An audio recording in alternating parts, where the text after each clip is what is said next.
৭৮তম স্বাধীনতা দিবস উদযাপনে দেশ যখন ব্যস্ত, তখন মধ্যরাতে নারীর অধিকার ও নিরাপত্তার দাবিতে উত্তাল ভারতের পশ্চিমবঙ্গ।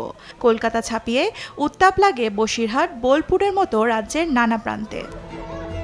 পূর্ব ঘোষিত কর্মসূচি অনুযায়ী কলকাতার আরজিকর হাসপাতাল প্রাঙ্গণে একে একে জড়ো হতে থাকে হাজার হাজার মানুষ। আরজিকরের চিকিৎসককে ধর্ষণের পর নির্মমভাবে হত্যায় ফুঁসে ওঠে মেডিকেল শিক্ষার্থীদের পাশাপাশি চিকিৎসক থেকে নানা শ্রেণী পেশার লোকজন। এইভাবে পথে নামা, মহিলারা পথে নামবে, আমরা চিরকাল আমাদের মারাও নেমে এসেছে এবং আমরা নামবো। আমাদের নিরাপত্তা আর কেউ নেয় না, এখন আমাদের জন্য দাবি তুলতে হবে। কোনোদিনও ভাবিনি রাত্রি 12টার সময় আমার বোনকে নিয়ে, পাড়ার কাকিমাদের নিয়ে রাস্তায় বেরোতে হবে। সুতরাং আজকে যখন ওই দিনটা এসেছে, তখন আর নিজেকে ঘরে বসে রাখতে পারলাম না। কর্মসূচি চলাকালীন হঠাৎ পুলিশের ব্যারিকেড ভেঙে হাসপাতাল চত্বরে ঢুকে পড়ে একদল দুষ্কৃতিকারী। চালানো হয় ব্যাপক ভাঙচুর। এক পর্যায়ে তছনছ করা হয় হাসপাতালের ভেতরেও।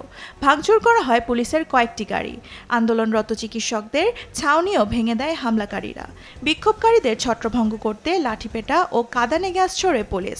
আহত হন বেশ কয়েকজন। এই ঘটনার তীব্র নিন্দা জানিয়েছেন তৃণমূল সংসদ সদস্য অভিষেক বন্দ্যোপাধ্যায়। 24 ঘন্টার মধ্যে অপরাধীদের খুঁজে বের করার নির্দেশ দেন পুলিশকে।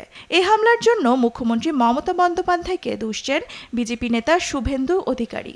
গুন্ডা পাঠিয়ে এই হামলা চালানো হয়েছে বলে দাবি করেন তিনি। প্রত্যক্ষদর্শীদের দাবি, হামলাকারীদের অনেকে গোপনে আন্দোলনকারীদের সঙ্গে মিশে যায়, সেখান থেকে হাসপাতালে ঢুকে তাণ্ডব চালায়। তাদের এখনও শনাক্ত করা যায়নি।